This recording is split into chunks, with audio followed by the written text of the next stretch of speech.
Buenos días a todos y a todas y bienvenidos a vuestra casa, al campus de Ponferrada de la Universidad de León, en este marco del 25 aniversario del campus, en el cual estamos llevando a cabo diversas conferencias con personas muy relevantes de cada titulación, y hoy le toca a Geomática y tenemos un experto de lujo.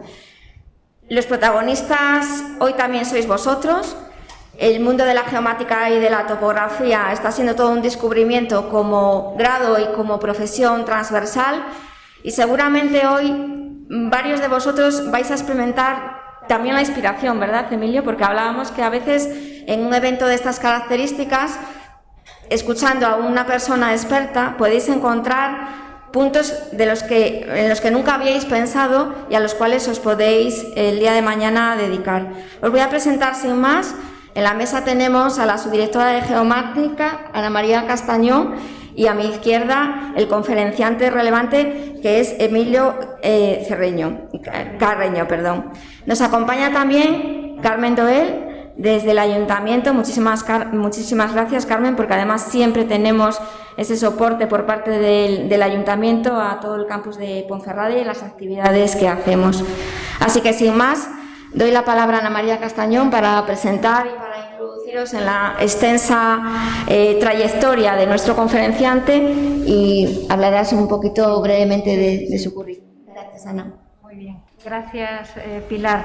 Bueno, pues desde la Escuela de Ingenieros de Minas, en nombre del director de la escuela, don Antonio Bernardo, que nos acompaña, y de la subdirectora, doña Laura Álvarez, que también está con nosotros, y en el mío propio como subdirectora del grado de Minas y de Geomática, pues es un placer poder celebrar 25 años de universidad en Ponferrada y formar parte de este campus con nuestro grado en Ingeniería en Geomática y Topografía.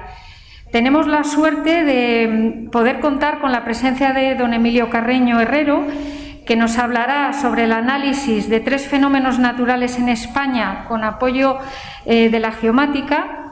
Emilio es natural de Segovia, es doctor en Ciencias Físicas por la Universidad Complutense de Madrid en la especialidad de Física de la Tierra, y pertenece por oposición al Cuerpo de Ingenieros Geógrafos del Estado.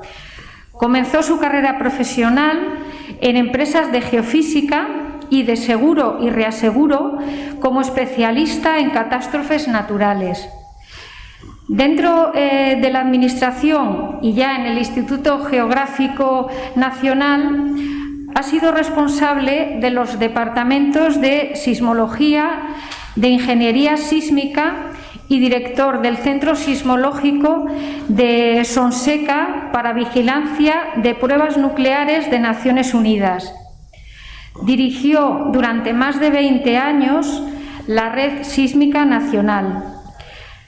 Ha participado activamente en los planes estatales de protección civil frente al terremoto, al tsunami y en el establecimiento de las redes de alerta.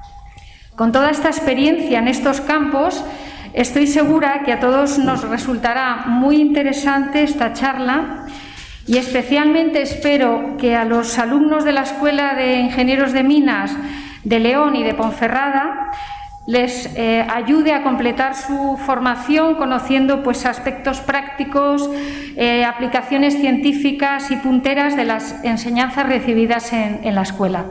Nada más. Doy paso a Emilio, que será un placer escucharte.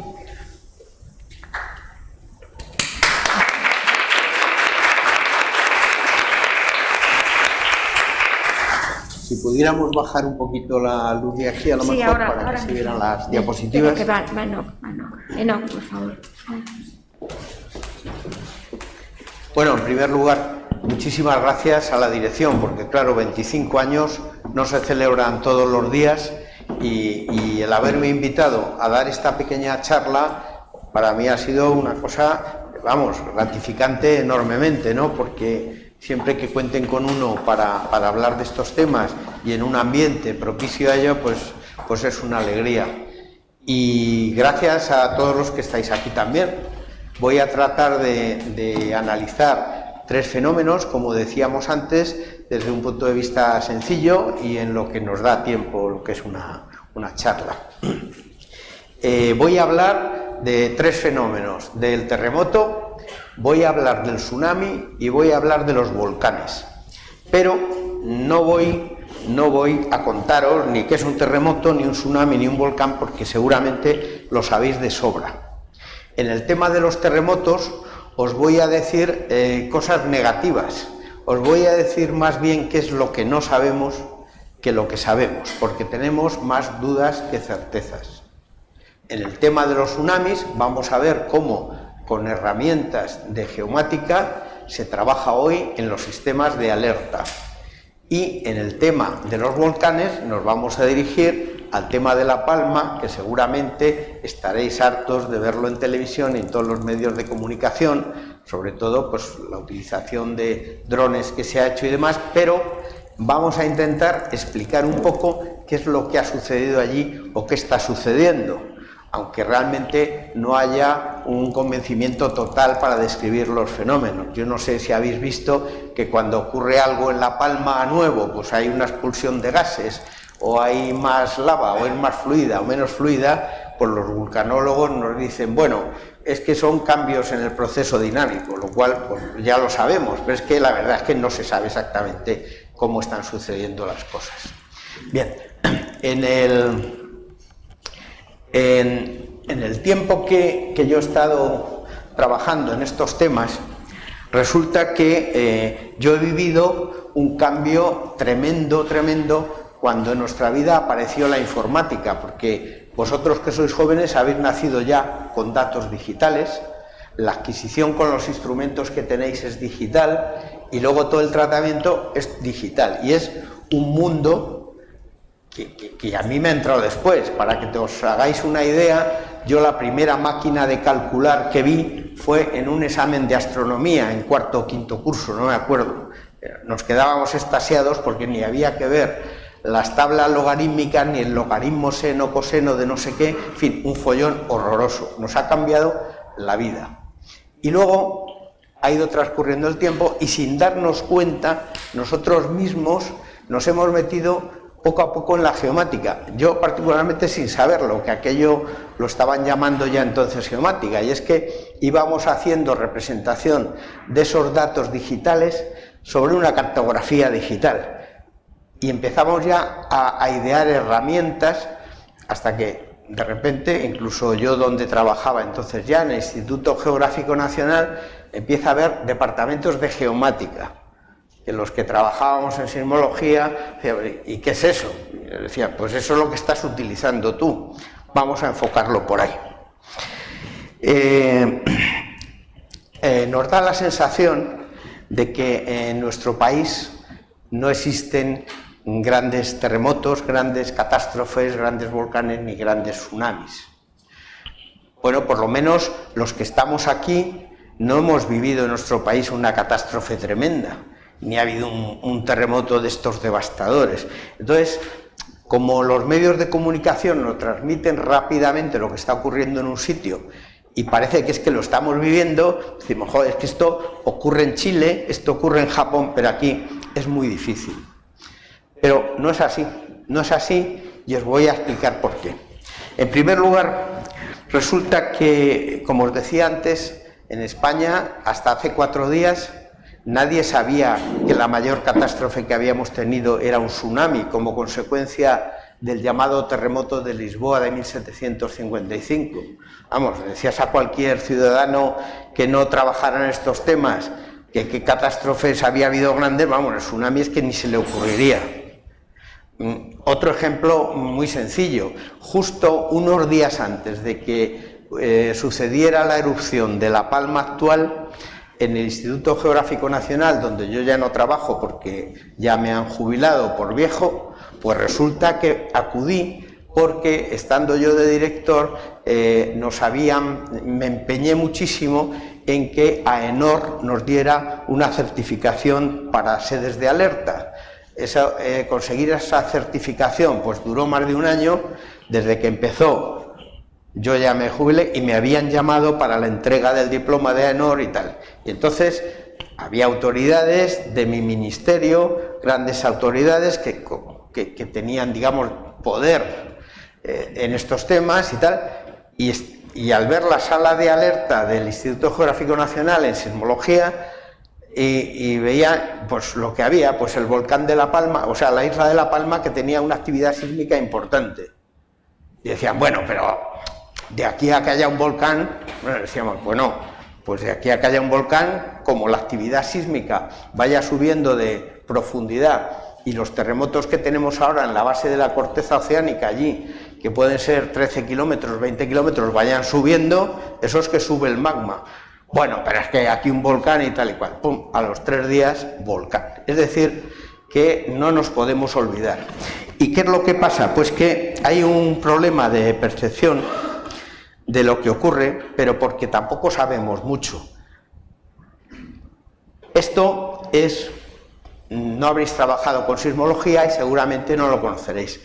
Esa bolita que hay allí arriba es un procedimiento que usamos los sismólogos para indicar en un terremoto importante cómo ha sido la falla. Es el mecanismo focal, en el foco.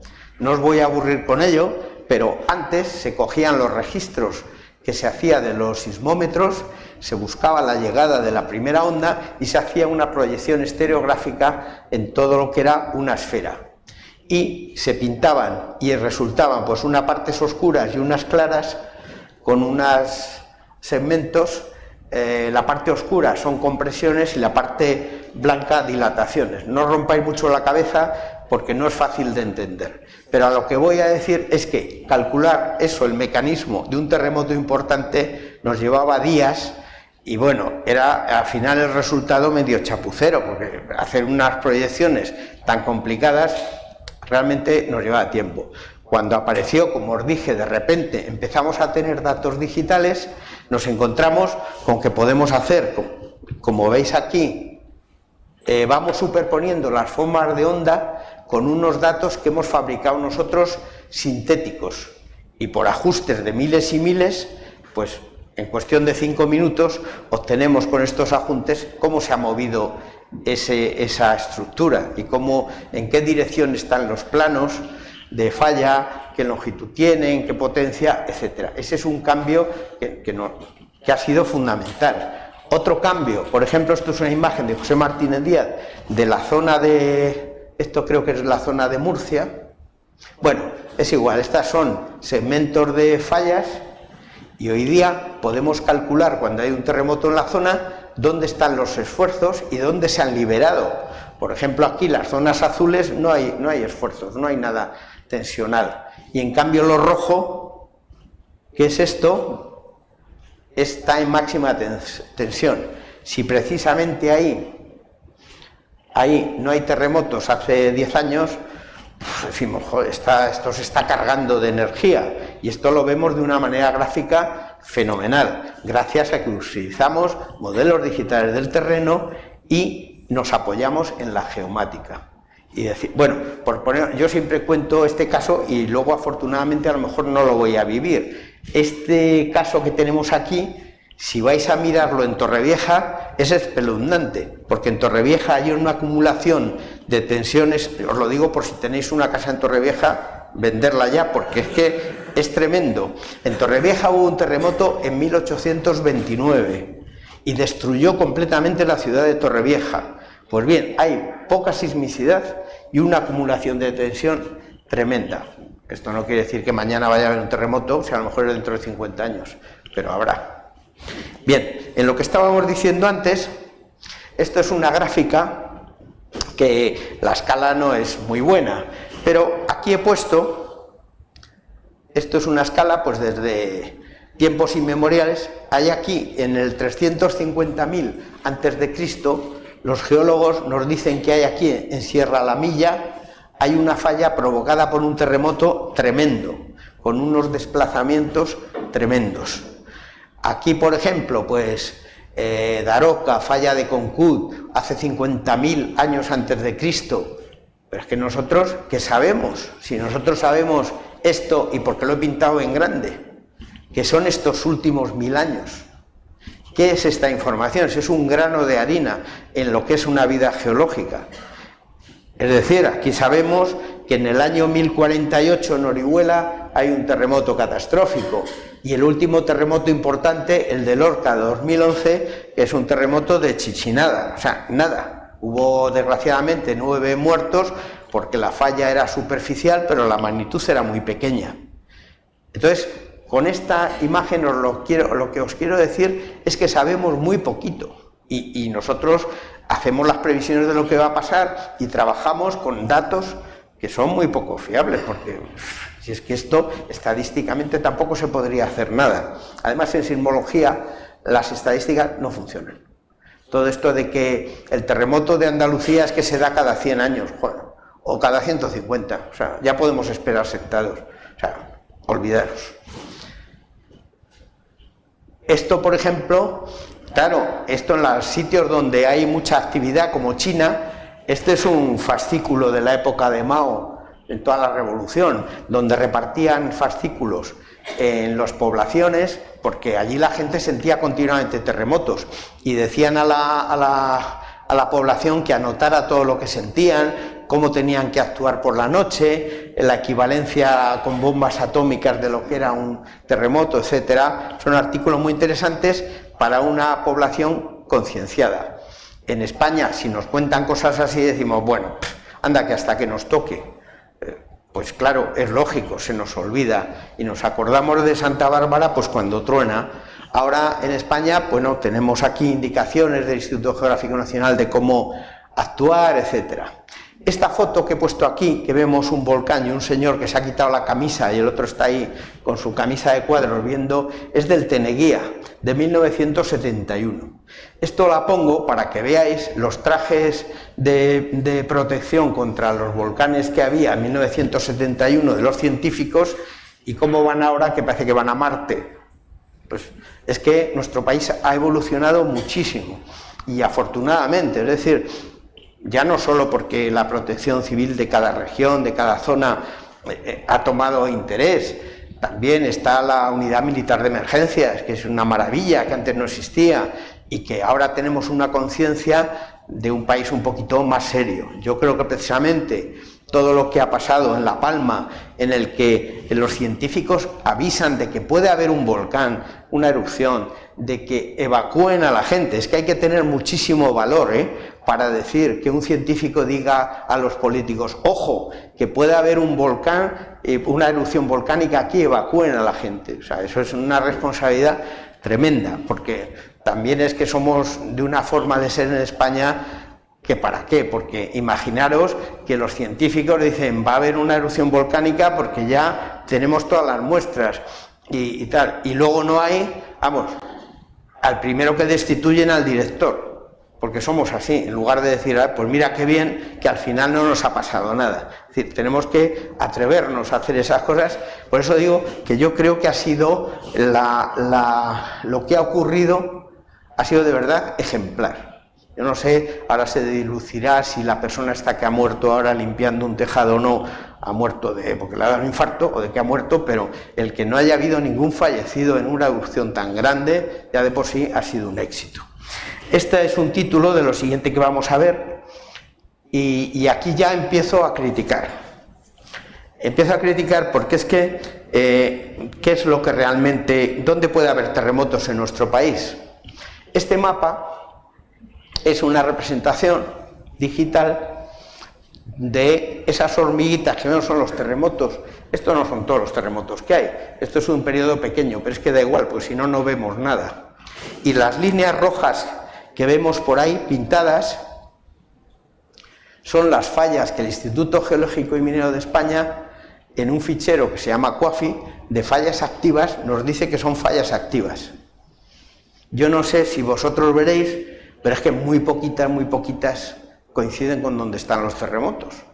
Es decir, por ejemplo, aquí no hay fallas activas.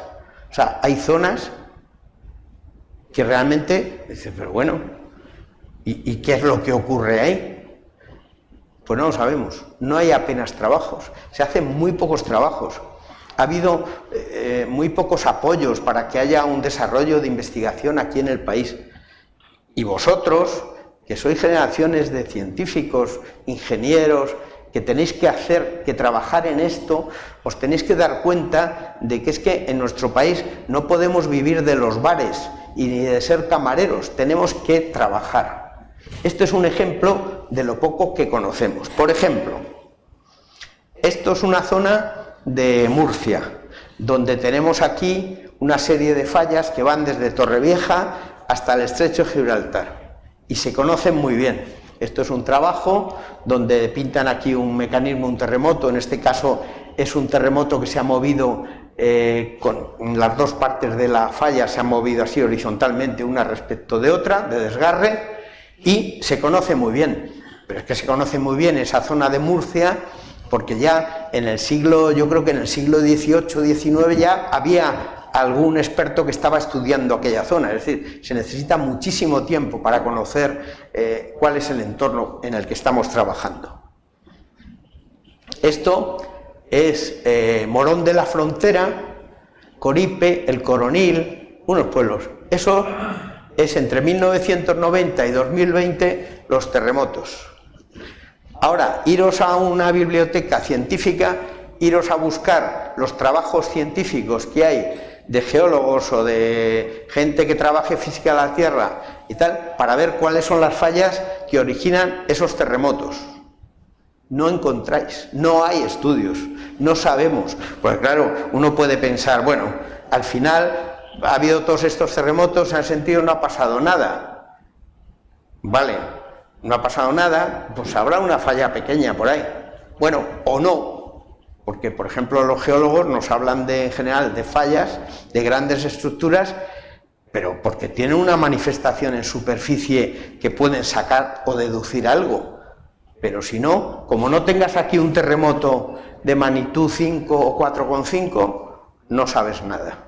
Porque para poder saber el mecanismo de lo que se ha movido, de cómo es el mecanismo focal, etcétera, necesitamos terremotos que tengan magnitud 4,3, 4,5, cuanto más grandes, mejor.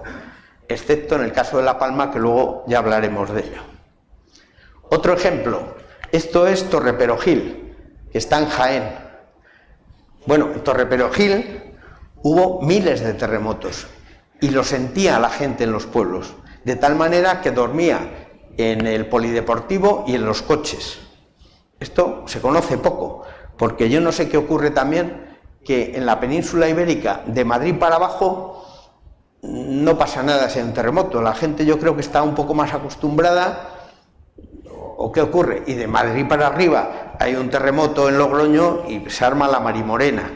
Hay una diferencia de cómo sentir todas estas cosas de norte a sur tremenda, que eso ya no sé exactamente a qué se debe. Quizá a que efectivamente en todo el sur de la península están más acostumbrados a la actividad sísmica. Bueno, pues aquí trataron ya colegas míos, y estaba yo en ello, de calcular mecanismos focales.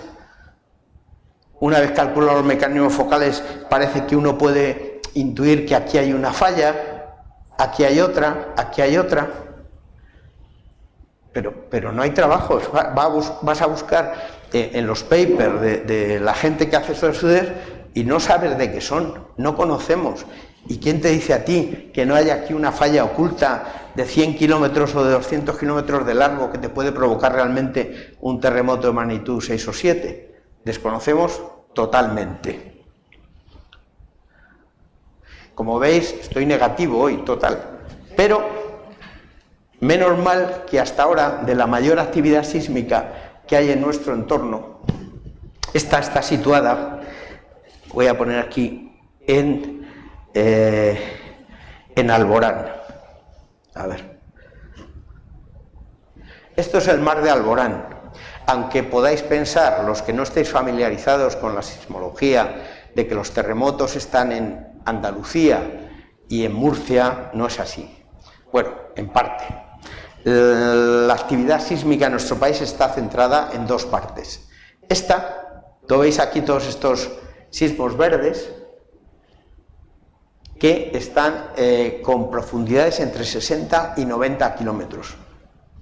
Y todos estos, que van desde el sur de Almería hasta Alucemas, bueno, hasta Alucemas, que son superficiales. 1 kilómetro, 0 kilómetros, totalmente superficial. Aquí es donde se registran diariamente la mayor cantidad de terremotos y donde sí que es verdad que en la costa africana ha habido terremotos muy importantes aquí y se pueden dar. Voy a poner ahora una visión de cómo es esto y de cómo, con ayuda de la geomática, se están dando interpretaciones. Bueno, a todo esto no os he explicado, perdonadme, es que me alargo yo como... hasta el estrecho de Gibraltar, desde las Islas Azores, si pintamos los terremotos vemos una línea que nos marca el contacto de la placa europea con la placa africana y tiene unos movimientos así, de desgarre, muy lentos. Pero a partir de aquí, del estrecho de Gibraltar, hasta que llegamos a Italia, hay un follón, que hay investigadores que dicen que hay una subplaca, que si la placa va por Almería hacia el norte o por el norte de África, hay 1000 teorías. Se conocen fallas ahí importantísimas, pero también es una zona de desgarre. Este lío que hay aquí, que no sabemos dónde está el contacto de la placa africana y la europea con claridad, y que da origen, os podéis imaginar, a 2000 tesis doctorales, porque esto da para hablar y hablar y hablar, pero no se sabe. No se vuelve a aclarar hasta el norte de Italia, donde aparecen cada vez que hay en Italia terremotos, el contacto de placas baja justo por en medio de toda la bota, y es ahí donde se están dando los terremotos en Italia, porque se vuelve a clarificar otra vez dónde aparece. Vamos a entrar. Bueno, luego volvemos porque no puedo mostraros porque conocemos mucho más de esa zona.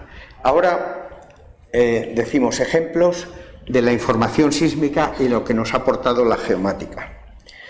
Vamos a ver.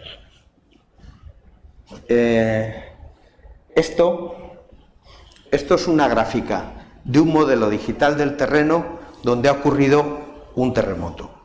Entonces, cada vez que ocurre un terremoto, aunque parece mentira, hay un interés aquí enorme en España por esto, y el número de conexiones que hay con la página de la vigilancia sísmica es tremenda. O sea, se ha llegado a saturar a veces, porque si hay en muy poco tiempo 4 millones de conexiones, es muy difícil de soportar. Pero, a pesar de todo, con terremotos muy pequeños, es sorprendente la cantidad de gente que nos proporciona información. Esto es una visión que nos da rapidísimo cuando ocurre un terremoto para saber cómo se ha sentido ese terremoto. Ya sabéis que los terremotos los clasificamos por la magnitud, que es una medida de la energía, y por la intensidad, que es cómo se ha sentido. Pero claro, Protección Civil lo que quiere saber es si ha habido daños, cómo se ha sentido ese terremoto. Y necesitamos saberlo rápidamente. Cuando no existía geomática, ¿sabéis cómo se hacía? Pues se tenían unos cuestionarios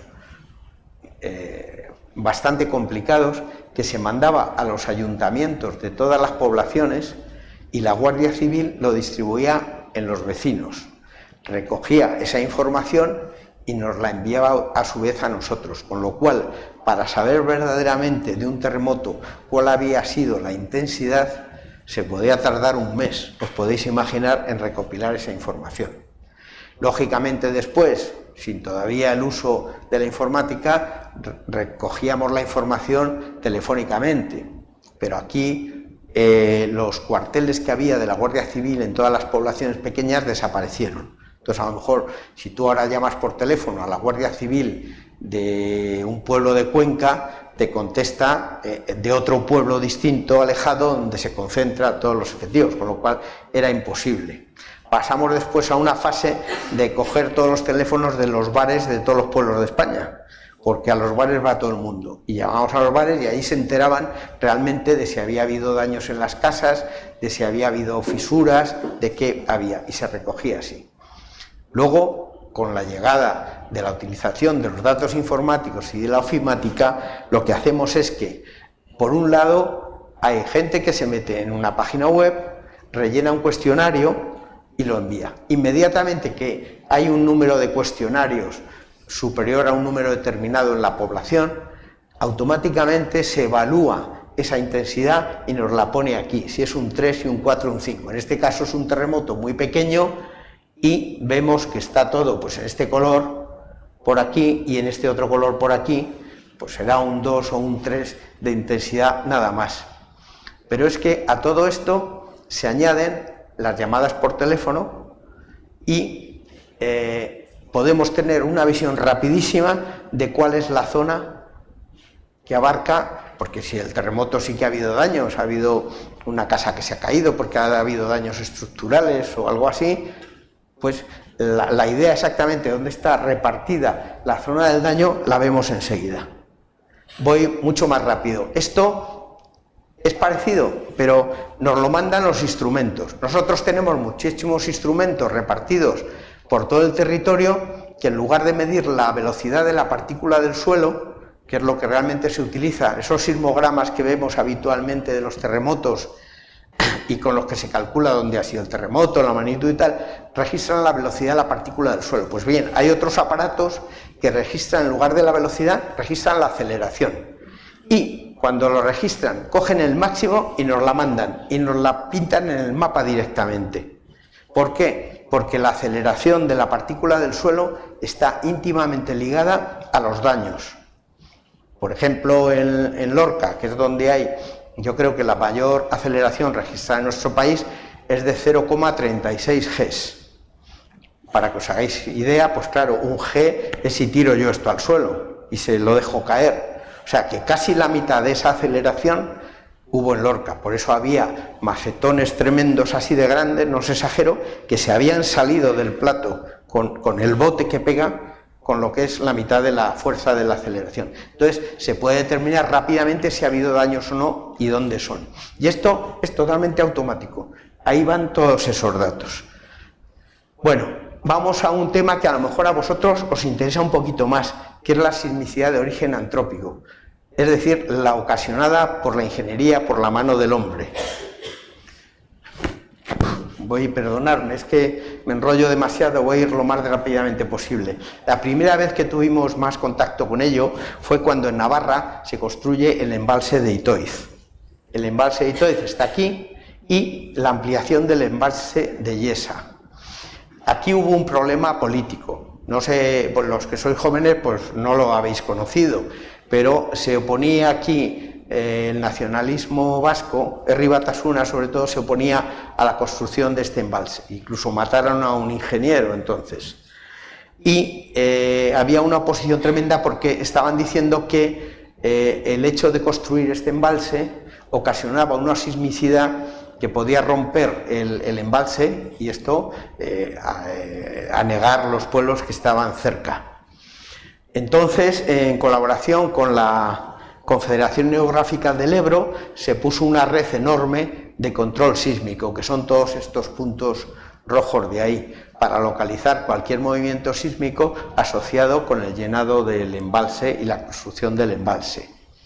No ocurría nada, tuvimos muchas polémicas, a mí me llamaron a 1000 juicios porque las fuentes de Batasuna se nutrían de los datos franceses, que no distinguía entre lo que eran explosiones de cantera y terremotos, que eso es fundamental. Y es que en toda esta zona de Navarra hay una cantidad de canteras y de explosiones tremenda, de carreteras, de canteras, etcétera, etcétera. Y esto fue la primera vez que tomamos mucho contacto con lo que podía ser una sismicidad inducida. Esto, por ejemplo, es de la ampliación del embalse de Yesa. En Yesa hay una empresa que se llama Geoalcali, que trabaja en toda esta zona sur del embalse. Y aquí, pues, el peligro que puede haber es que, como consecuencia de un terremoto, aquí puede haber deslizamientos de tierra. Entonces, lo que hay que hacer es un control, no del deslizamiento, que eso lo harán los de otra empresa, que miden si hay movimientos de ladera, pero pero sí que cualquier terremoto puede ocasionar esos deslizamientos. Pues otra cosa que se ha vigilado y se está vigilando con información. Y este, que es un caso muy conocido, que fue muy curioso, que es la inyección de gas, el proyecto Castor. Precisamente la semana pasada estuve yo en Castellón porque tuve que ir al juicio a declarar en el caso de este caso. Esto que hay aquí es la inyección de gas. Esto es un depósito, una montaña subterránea enorme donde había gas, se extrae el gas, una vez que se extrae el gas, por debajo penetra el agua. Curiosamente, a pesar de la distancia donde estamos, es agua dulce, porque viene por el subsuelo, por la corteza y sube y va ocupando los poros el agua dulce. Entonces la empresa Escal mete gas aquí. Primero meten lo que llaman el gas colchón, que es un gas que incluso después en muchos casos se desprecia y ya no se utiliza porque está muy sucio. ¿Y por qué lo hacen? Pues porque nos obliga, me parece que es la Unión Europea la que nos obliga a que todos los países tienen que tener una reserva de gas de al menos 3 meses. Es decir, tenemos que tener emplazamientos donde reservar el gas. Ahora mismo hemos visto el problema que hay con el gasoducto de Marruecos, que está cortado. Dependemos del gas que nos da Argelia. Putin nos está amenazando con cortar el gas por Europa. Nuestra industria funciona en gran parte también con gas, ¿no? Vosotros sabéis más de esto. Es decir, el gas es totalmente necesario y tenemos que almacenarlo. Aquí lo único que pasó es que al inyectar, pues se cambian las condiciones de tensiones. Ahí había 2 pequeñas fallas que se desconocían por completo y seguramente lo que ocurrió aquí es que al cambiar las condiciones de presión, pues esas fallas que a lo mejor estaban cargadas tensionalmente y iban a producir pequeños terremotos, pues dentro de 5 o 10 años o 20 años se aceleró ese proceso y unos terremotos muy pequeños que fueron sentidos en pisos altos de las poblaciones de Vinaròs. Para remate, la Generalitat Valenciana decretó la alerta sísmica a nivel 0, que no es nada, porque es nivel 0, pero claro, ya la población, catástrofe. Y bueno, ya viene toda la demás historia que vosotros ya conoceréis. Pero realmente no pasó nada y además se ha abandonado, se ha sellado y ahora se va a desmantelar completamente. Es decir, ahí no puede quedar en el fondo marino ni el más mínimo atisbo de que haya habido agujeros para sacar nada. Cual es carísimo, claro. De todas formas, eso que veis ahí rayado son emplazamientos donde se almacena gas aquí en la península. Me parece que hay un total de 17 almacenamientos de gas y no pasa nada. Concretamente hay uno que sí que pasa un poco, que es este donde he quitado los nombres para que no alertar. Hay aquí unos triángulos rojos, no, unos triángulos azules, perdón, donde se inyecta el gas. Esto está muy cerca de Madrid. Y el resto son terremotos. ¿Qué pasa? Pues hay unos protocolos donde automáticamente que se empieza a ver un terremoto de 0,5, 0,10 o lo que sea, le salta la alarma en la red sísmica nacional, salta la alarma en otra red que ellos contratan de estudios y automáticamente o paran la inyección de gas o disminuyen la presión y no pasa absolutamente nada, se va llenando el depósito de gas.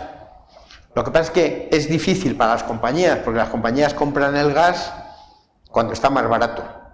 Entonces, de repente les interesa llenar el depósito, meter tantos metros cúbicos en un fin de semana o en 2 días, y luego tienen otros periodos más bajos que no inyectan el gas. Pero no sucede nada, es controlado. Estos son embalses. Igual, se vigilan todos los embalses. En este caso son presas de la Confederación Hidrográfica del Ebro y de Acciona, pero en Andalucía otros de Guadalquivir, etcétera, y cada vez que hay un sismo y se registra, pues mandan a un ingeniero por ver si ha habido fisuras o ver lo que ha ocurrido. Tsunamis. Bueno, a ver si tenemos suerte y nos funciona la conexión de antes. ¿Qué ocurre? El tsunami funciona independientemente de la red sísmica. Ocurre un sismo y se acude a una matriz de decisión y a una base de datos de escenarios. Es decir, están metidos en unas aplicaciones todas las posibles fallas que pueden originar un tsunami. Y automáticamente, como ya se han simulado, se busca el caso peor. Y a continuación se destapa un nivel de alerta que nos da la altura de la ola y el tiempo de llegada. Y el mensaje tarda menos de 5 minutos. Después se simula, independientemente de que se tenga la base de datos aquí, se vuelve a hacer de nuevo. Pero ¿qué ocurre? Fijaros vosotros la situación, un terremoto grande de magnitud 8 en el Atlántico, que se repita, y que al mismo tiempo origine un tsunami. El que esté en la sala de alerta a las 3 de la mañana, que suele haber 2 personas, a esas horas, vamos, se hunde, porque se va a poner tan nervioso. Es decir, todas estas experiencias de alerta, de terremoto, tsunami, todo esto, tiene que ser lo más sencillo posible para el que está alerta de ello, porque se pone nervioso hasta el que está en protección civil dedicado a ello, que llama y dice, oye, pero esto es verdad, pero ¿qué hago? O sea, te pones nervioso porque es lógico. Imaginaros que además del terremoto tienes el tsunami. Está todo súper protocolizado para que el que está allí tenga que apretar solo un botón. Incluso para que apriete el botón de la alerta, también, si no se atreve, está protocolizado qué es lo que tiene que hacer. Es decir, que está todo bastante preparado. Esto es un ejemplo de información que nos da para la alerta de tsunami y que viene en la relación de las poblaciones de la costa donde va a suceder, la altura y la hora de llegada de la ola aproximada. Voy a ver si nos funcionan las simulaciones, por lo menos. Esto, por ejemplo... A ver, esta es la simulación general para el terremoto de 1755, si nos ocurriera ahora. A ver, espero que nos funcione esto.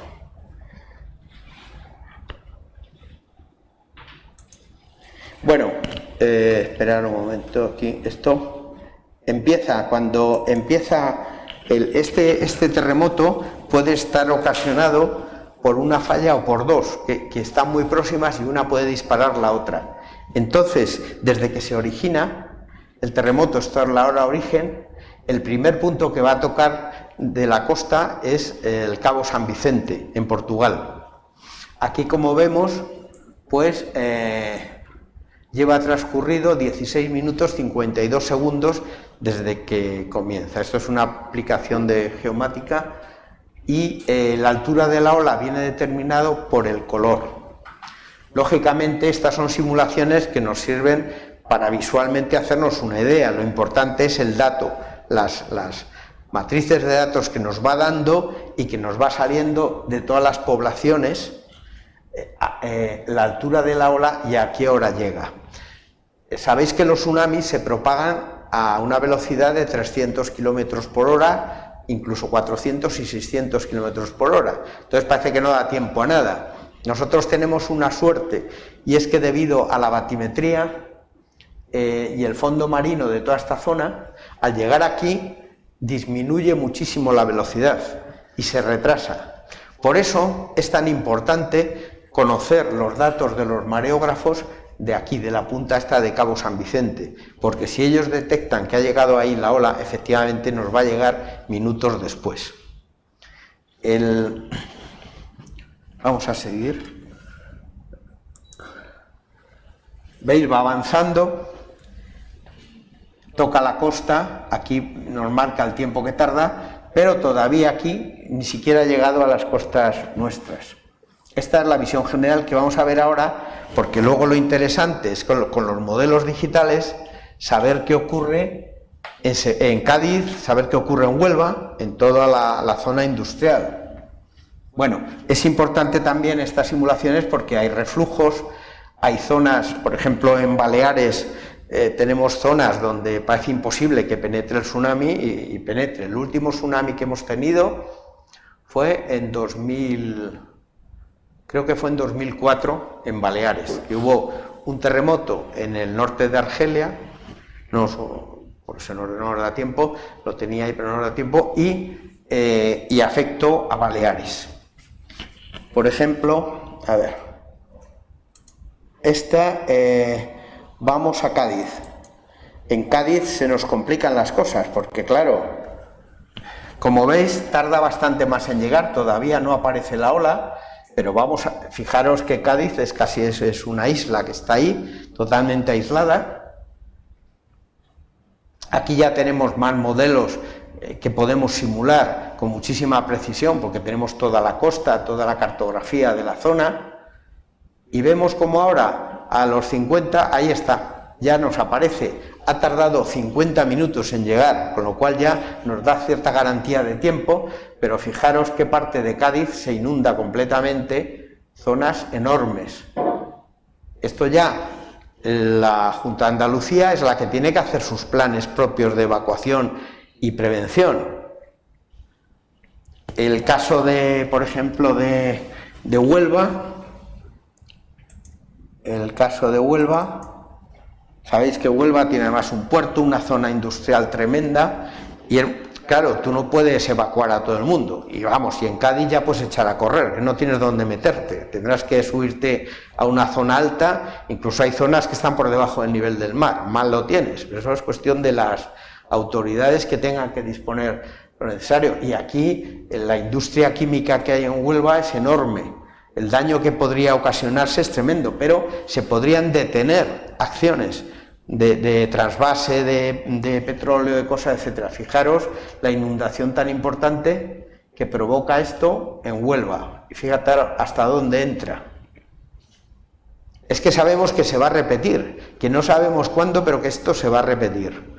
Hoy por hoy estamos todavía sin resolverlo, porque está la directriz básica frente al riesgo de tsunami, el plan estatal frente al riesgo de tsunami, pero ahora las comunidades autónomas en las zonas que tienen de costa lo tienen que aplicar y tienen que prepararse.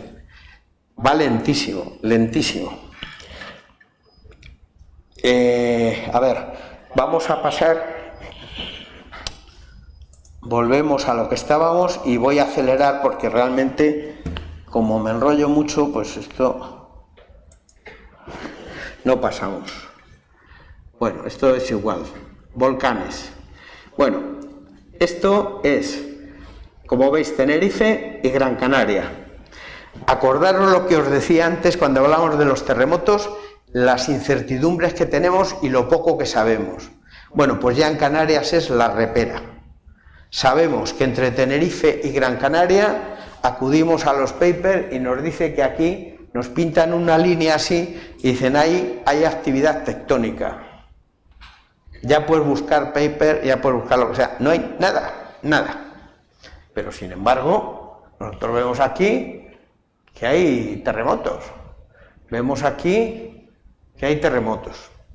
Con ayuda de la geomática, lo que podemos hacer en 3 dimensiones, ahora veremos si nos funciona, que tengo yo mi duda. Esto es Tenerife, esto es Gran Canaria. Vemos como aquí claramente hay una actividad que además es tectónica, aquí hay otra y seguramente aquí hay otra. Luego entonces quiere decir que realmente sabemos muy poquito y que no está estudiado.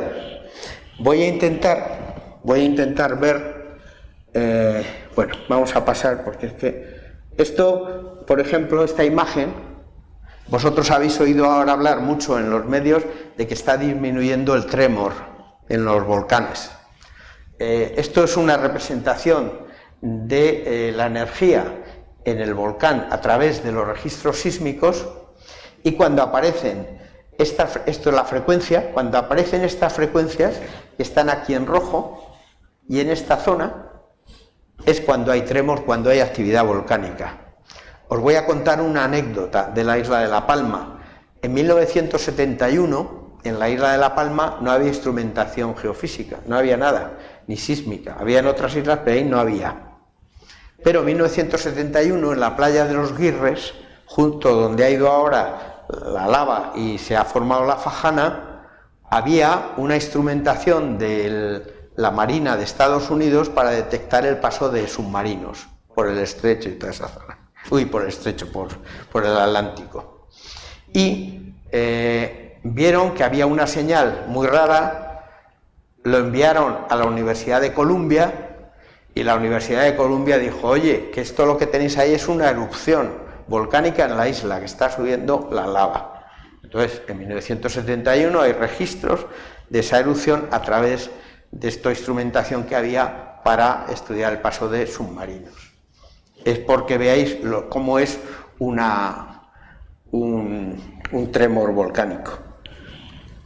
Esto es la isla. Vamos a ir ahora a... Esta es una explicación, antes de... a ver si nos funciona el vídeo, si no veo que no hemos podido contactarlo aquí, pero como se ha hecho tarde no vamos a entretener. La explicación que se está dando a lo que ha ocurrido. Vamos a ver. Todo esto desde aquí hasta aquí es el manto. Esto es la corteza. En los sitios oceánicos la corteza es más fina que en la parte continental. Por ejemplo, aquí donde estamos y en el centro de la península, la corteza puede tener un espesor de 40 kilómetros. Pero en las zonas de costa hay una corteza oceánica que es muy fina, incluso puede llegar a 1 o 2 kilómetros. En Canarias la corteza esa oceánica es pequeñita, pueden ser 20 kilómetros o 23 kilómetros.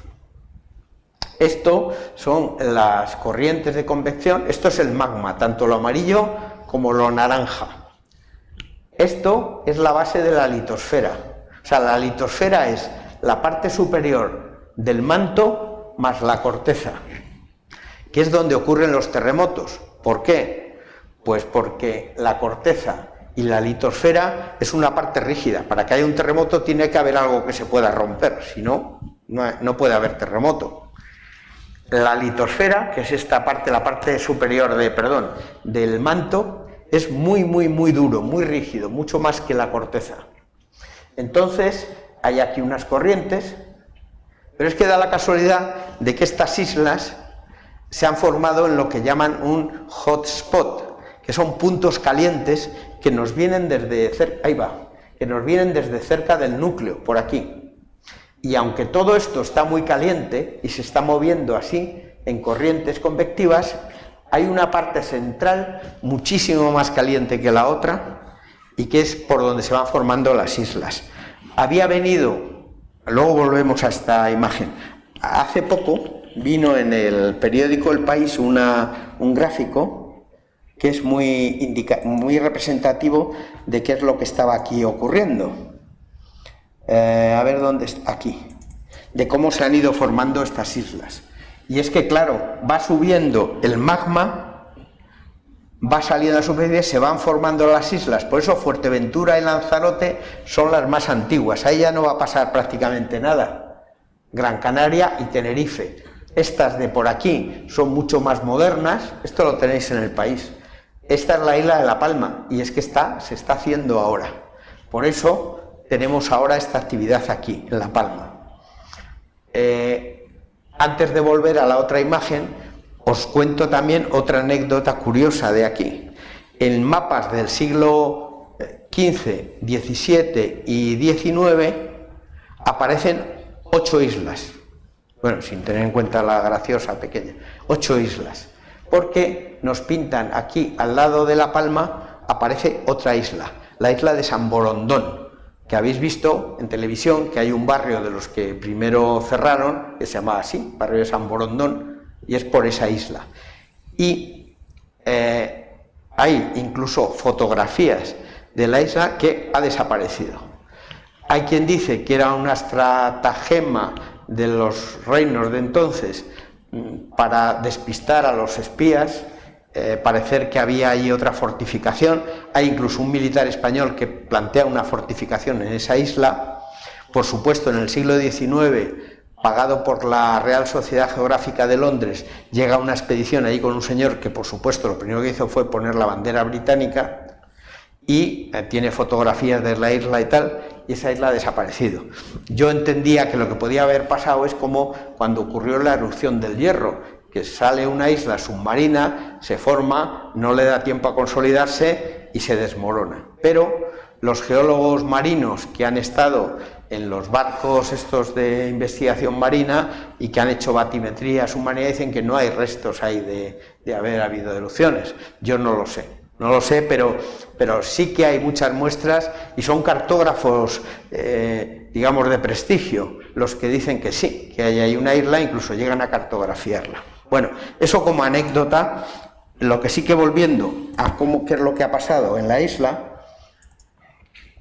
de verdad que ya queda muy poquito. A ver, era esta imagen. Bueno, da igual aquí, aunque no sale la diapositiva. Entonces, sube todo esto más caliente. Estos son aquí se producen los terremotos que están a 30 kilómetros, 31 kilómetros, y forman aquí una especie de reservorio de magma. Aquí, como esto es muy rígido, se producen lo poco que hemos podido averiguar de cómo son esos terremotos y que son mecanismos de fallas inversas, es decir, un bloque enorme hace así respecto del otro. Sube, pero no son puros, hay también características isotrópicas. Vayamos por la dirección que vayamos, se ve el mismo movimiento, es decir, vosotros habéis estudiado que hay un efecto de anisotropía, por ejemplo, en determinados materiales, pues todo lo contrario. Es como si hubiera una expansión de algo, es decir, como si se rompiera el bloque hacia arriba. Imaginaos bloques de 200 kilómetros que te provocan una magnitud de 5 y al mismo tiempo se produce una especie de explosión en todo lo que es el volumen. Y entonces eso parece que podría indicar que se origina esto. Luego subes y estos son los de 12, 13 kilómetros que se habían estado ya alimentando durante tiempo. Ahora mismo ha bajado muchísimo la actividad sísmica. Aquí hay pocos terremotos, aquí hay pocos, aquí todavía sigue habiendo algún terremoto de bastante magnitud. Entonces uno podría llegar a pensar, joder, pues a lo mejor parece un periodo de calma y resulta que aquí se está llenando esto otra vez muy despacio. Y esto es un periodo de calma falsa, ya ascenderá aquí, no sabemos. Si hay una publicación que está hecha en 1951, pero corresponde al volcán de San Juan de 1949, que se llama también ese volcán Duraznero o Nambroque, por las bocas por donde salía. Y hay un relato de un ingeniero de minas y de un ingeniero geógrafo donde van describiendo día a día lo que va ocurriendo. Y es una película de lo que ha ocurrido aquí, tal cual.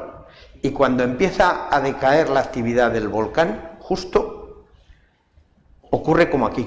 De repente vuelve otra vez a aumentar el SO2, vuelve a aumentar la actividad y cae otra vez. Los sismos casi desaparecen, a los 3 días otra vez.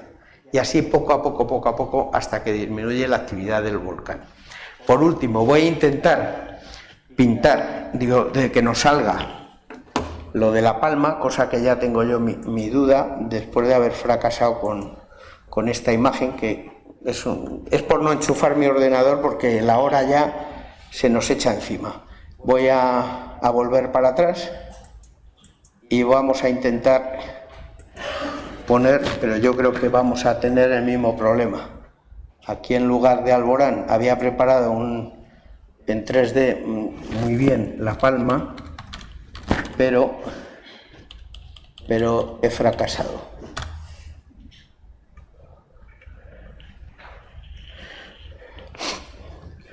La verdad es que no sé en qué consiste, porque en mi casa, en el ordenador personal mío, no me funcionaba. En el de mi mujer, que es pequeñito, que lo he traído, funcionaba. Entonces, ¿a qué se debe? Pues mira, aquí tampoco me funciona. Bueno, os había preparado en 3 dimensiones y con movimiento cómo ha funcionado esto, pero no podemos conseguir para que lo vierais, y lo siento. ¿Qué os iba a decir de esto para terminar? no puedo poneroslo porque no funciona. Hay aquí, había preparado también, esto ya no, ya está. Si tenéis mucho interés en La Palma, os recomiendo ver, como os decía antes, bueno, estos son los terremotos, pero no tiene... empiezan los terremotos aquí, en toda esta zona, se van desplazando allí, empieza a salir la lava, pero curiosamente luego los terremotos vuelven aquí otra vez, a la zona del Mazo y Fuencaliente. ¿Por qué? Bueno, los geólogos dicen que es que hay unos tubos que conectan directamente esta zona de actividad profunda con aquella. Vaya usted a saber, porque explicaciones hay para todo, pero no está muy claro. Si tenéis mucho interés, ya os digo que en la página web del Instituto Geográfico Nacional, donde la parte de publicaciones, si ponéis el nombre de Carrasco y Bonelli, con 2 L's, son un ingeniero de minas y un ingeniero geógrafo, ahí tenéis toda la descripción de 1949 del Nambroque, que es el duraznero o el de San Juan, que es el día de San Juan, y veréis que parece que os están contando lo que está sucediendo ahora mismo en La Palma. Lo siento mucho, pero no haber podido mostrar las otras imágenes que traía preparado solo para esto, y ya termino porque si no me estaría hablando todo el día. Sí os rogaría que por favor, sin ningún miedo, hagáis la pregunta que sea, de lo que os haya quedado una duda, de algo que no sabéis cómo funciona. ¿Nadie tiene nada que preguntar?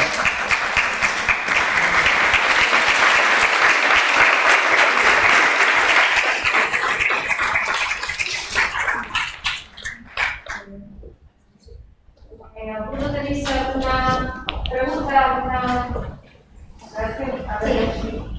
Yo, primero agradecerte la charla tan entretenida e interesante que nos has ofrecido, agradecer también a la vicerrectora, Ana, a Pablo, pues, el esfuerzo que han hecho para traerte, y como así, bueno, pues una conclusión de todo esto, pues saco que son problemas los que has planteado que hay que abordar de una manera multidisciplinar, que entiendo que son tan complejos que, bueno, pues simplemente ver las simulaciones, ver todo lo que hay física, hay geología, y todo.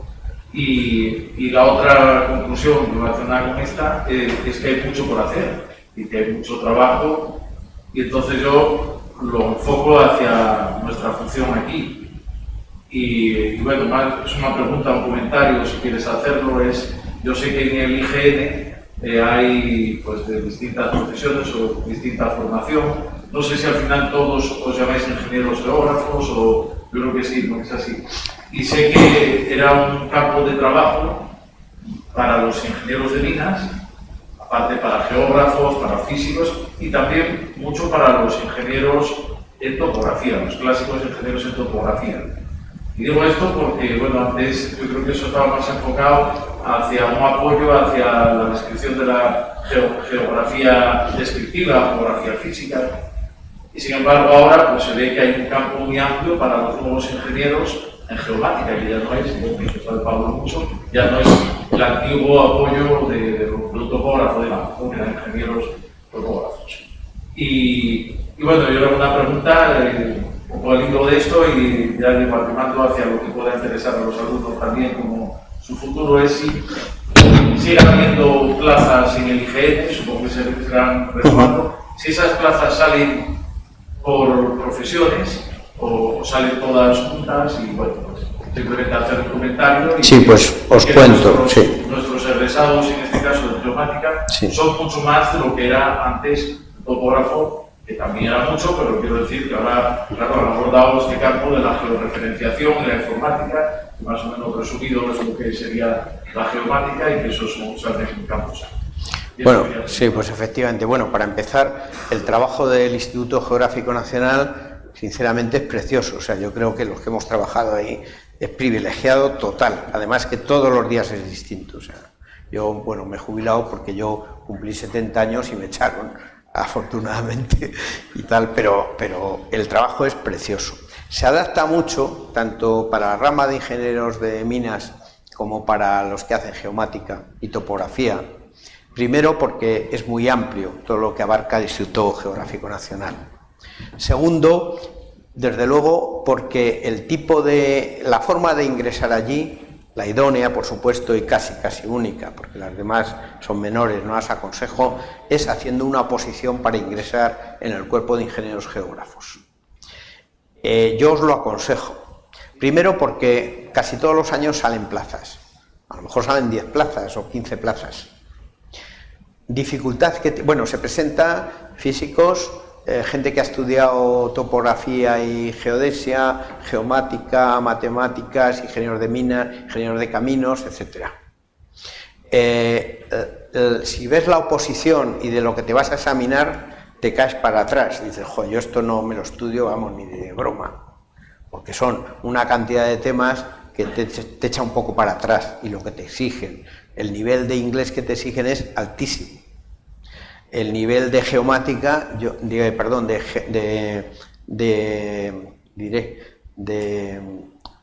de informática es exagerado para mi gusto, exagerado.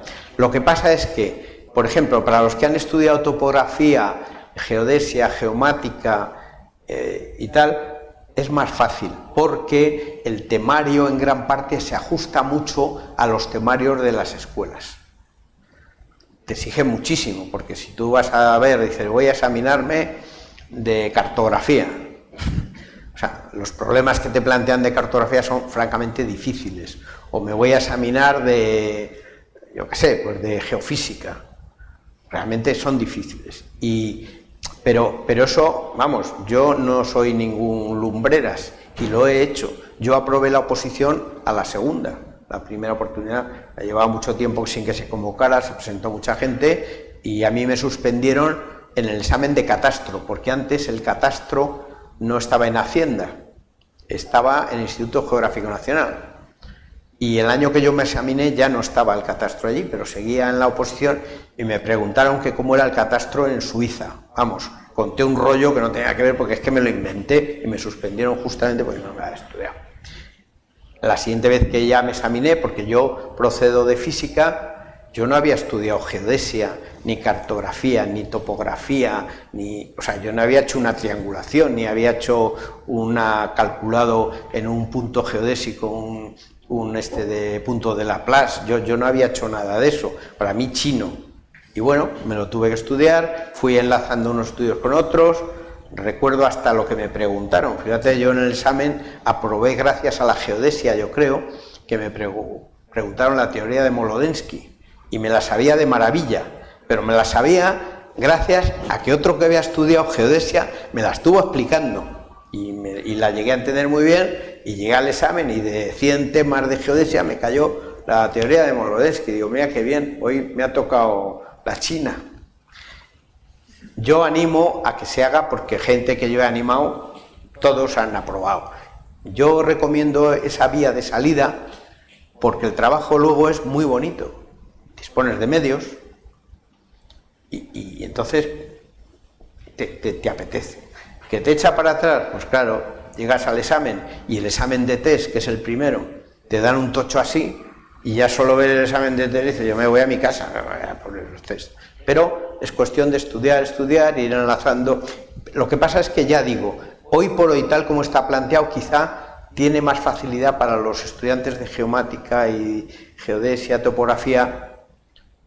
Hay luego parte práctica que son exámenes de problemas, pero ahí sí que hay una división, es decir, si yo me presento por la parte de geofísica, aunque tengo que hacer un examen también de geodesia o una triangulación o tengo que hacer, yo qué sé, observación de algo, pero ya aparte tengo problemas relativos a lo mío y el que se examina por topografía y demás puede tener otros problemas más parecidos a los de su formación y entonces en ese sentido yo lo recomiendo, pero ya no porque eres funcionario y pese a todo lo que se mete esta sociedad muchas veces los cómicos con los funcionarios, yo no he visto trabajar más en ningún sitio que a los funcionarios en este país. O sea, y si no, uno que se vaya a la agencia tributaria a ver a un funcionario que no le da tiempo ni ir a tomar café. O sea, te quiero decir que es que el trabajar en algo así es lo ideal. por eso yo lo recomiendo. Eso no quiere decir que no hay empresas y otras vías de trabajo donde hay un amplio gama. Yo creo que ahora mismo es el momento ahora mismo para la geomática, para salir al mercado. Estoy convencido de que además cada vez va a haber más con los metadatos y todo lo que disponemos ahora, cada vez más. Bueno, y los ingenieros de minas, ¿para qué decir con todo lo que se está teniendo en cuenta ahora de toda esta sismicidad antrópica? Los almacenamientos de gas, minería a cielo abierto, todo esto me parece de geoalcalí a cielo abierto, pero hay una cantidad de trabajo importante. Que además han intentado ocupar otras ingenierías, por ejemplo de medio ambiente, pero no acaban de encajar en lo que es toda la formación esa, no es. Hay ingenieros de caminos que no han encontrado su trabajo y se han ido a meter en cosas de estas, pero les falta un poco esa otra formación ya de base para ello. Si alguien quiere preguntar algo de lo que hemos hablado. ¿Alguna pregunta más? Que nadie se corte. Sí. El dicho de la psicología por los manos, Bueno, el fracking es una cosa curiosa porque realmente yo, por lo que he visto de fracking, las conferencias que he asistido y que he visto, hubo una muy interesante en el Colegio de Geólogos de Madrid, que fue gente que trabajaba en ello. El peligro realmente del fracking es más de medio ambiente, que puede afectar a las aguas, el agua que bebemos, que a lo que puede ser un terremoto. No te produce terremoto, puede producir pequeñas explosiones, etcétera, pero el fracking no produce terremotos, ni es tan grave. Lo que pasa es que medioambientalmente sí que es verdad que hay que atravesar un nivel freático y se puede contaminar las aguas. Ellos aseguran que no y que hay que tener mucho cuidado. Yo no sé si se estará haciendo actualmente fracking en España, yo creo que no, porque sí que ha habido intentos, pero parece ser que la maquinaria que hace falta para hacer el fracking, bueno, vosotras que sabéis más de esto, realmente es especial, había que traerla o bien de Inglaterra o Estados Unidos, sale más caro que realmente producirlo, y hay mucho mito en cuanto al fracking. Hay países que lo han tomado como una buena solución para tener energía, ¿no? Tener gas. Yo ahí ya no me meto, pero vamos, es más, si es que puede haber algún peligro con el fracking, puede ser más medioambiental que de que ocasione sismicidad. ¿Había otra pregunta? Sí. Por ejemplo, lo de las fallas, que se desconocen tanto, pero pues, donde yo vivo hay un asunto, no sé si se puede acceder como haciendo la escuela para ir a visitarla, porque yo sé que ya hace como expediciones y entran, no sé si se pueden poner ahí sensores o algo para estudiar las cosas. Sí, bueno, da igual, porque realmente con la instrumentación que tenemos, ahora lo que se hace para ver dónde hay una falla que está activa y produce los terremotos, lo que hay que hacer es rodear esa falla por todas partes, es decir, en 360 grados, que esté rodeado de instrumentación para ver ese movimiento y detectar perfectamente. En realidad, teóricamente, con tres sensores bien colocados, detectamos cualquier mínimo terremoto que haya en algún sitio. Hay un procedimiento que utilizan los geólogos para ver si las fallas son activas o no, que consiste en abrir unas trincheras con unas máquinas excavadoras y ven si ha habido un salto importante en el pasado en esa falla, es decir, si ha habido actividad, pero estamos muy verdes en ello. Y luego además tenemos unos procedimientos en el país, ya voy a mi parte criticona, perdonadme, por lo que yo he vivido, que es que, vamos a ver, hay parte de los científicos, parte de universidades, y está involucrado hasta los centros, que hay gente que dice que hay que hacer investigación, y gente que dice que no, que hay que hacer servicio. Y eso es uno de los males, porque no se ponen de acuerdo. Y os voy a poner un ejemplo. Cuando esa serie de terremotos de Torreperogil, que hubo miles de terremotos sentidos, bueno, hubo en todos los alrededores un follón tremendo, querían ir a Madrid en autobuses a protestar al ministerio y tal, y se creó una comisión, como no se sabía qué es lo que ocurría allí, se creó una comisión en que participaban muchos centros de investigación del país para investigar qué había allí. Y yo presidí, porque me lo mandaron como funcionario, esa comisión. Entonces, hubo un centro, que era el mío, entonces el Instituto Geográfico Nacional, que se quedó encargado de poner una red especial allí para vigilar esos terremotos. Entonces, te puedo asegurar que a los 2 días ya estaba instalada esa red allí. Pero hubo otra institución de temas de estos, que no voy a mencionar el nombre porque si no me matan a palos, que dijeron, nosotros vamos a investigar si hay paleosismicidad, con lo cual vamos a trazar unas trincheras a ver si allí se ve la falla original y si ha habido saltos y tal. Han ido hasta ahora porque si había que hacer un proyecto, porque quién pagaba el proyecto, porque yo investigo, por tal y cual. Y eso es así. Claro, tiene que haber investigación, coño, pero que esté al servicio de algo. No puedo decir yo, no, yo es que yo investigo.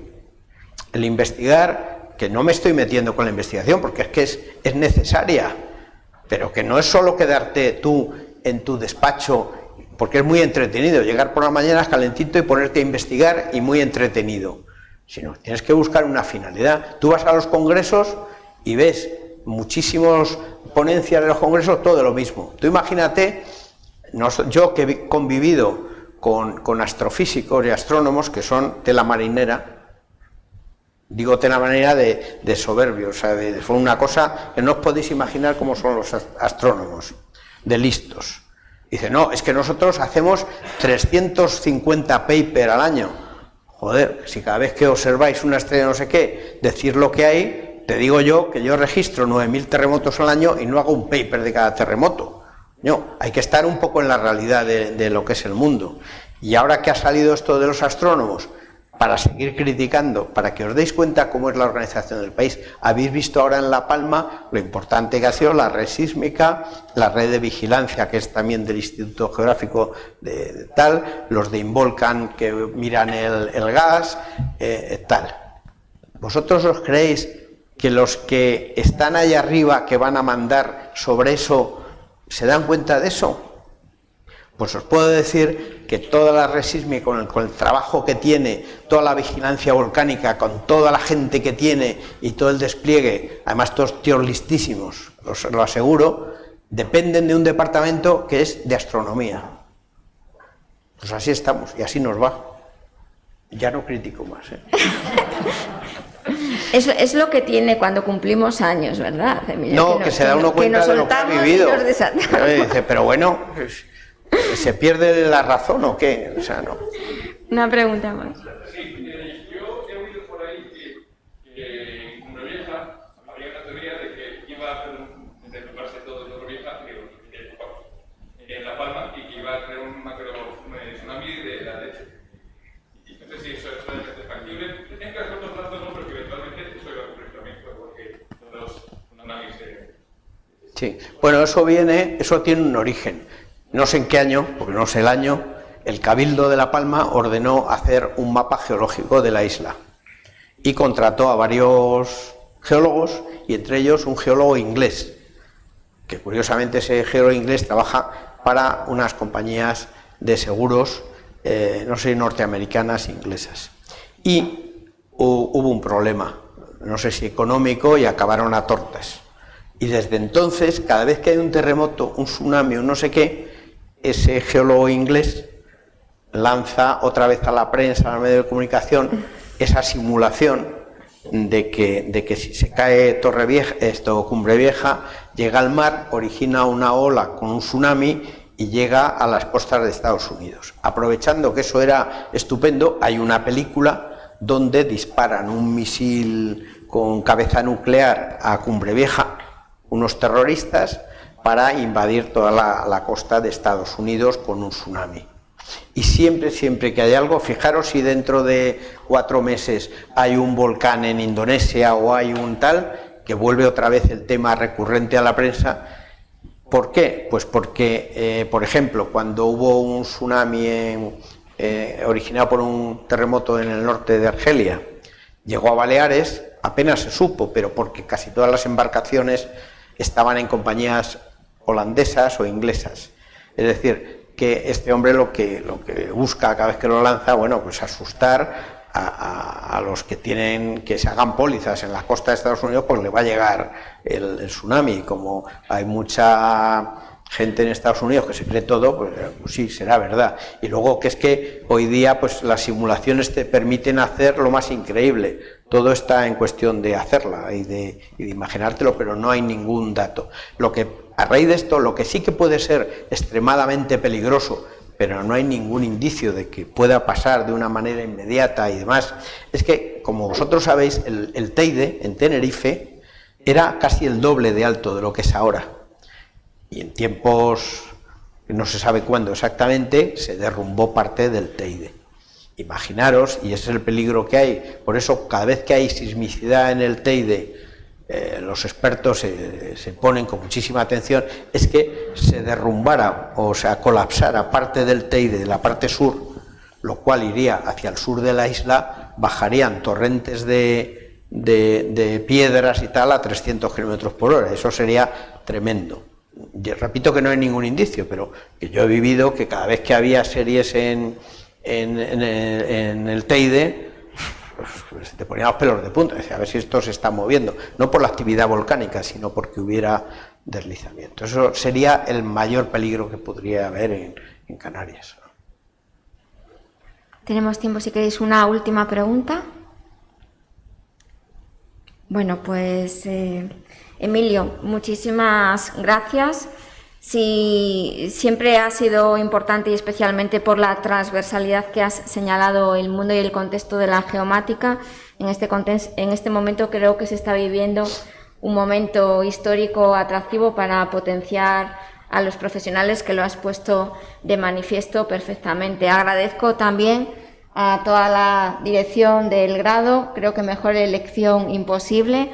A vosotros también agradeceros vuestra presencia, y como siempre utilizamos para hacer un poquito de patria, pues tenemos aquí un regalo, dáselo tú, Ana, si quieres. Es de cosas ricas, porque aprovechamos para daros cosas ricas del Bierzo. Pues muchísimas gracias. Así que gracias. Muchas gracias por todo.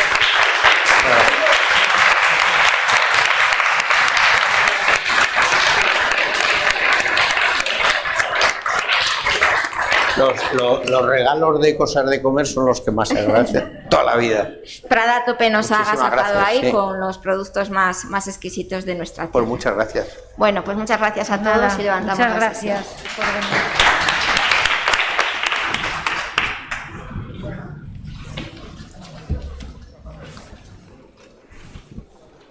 Voy a dejar aquí la presentación, como la queréis que nos organice, por dejaros todo esto que pone aquí, Ponferrada.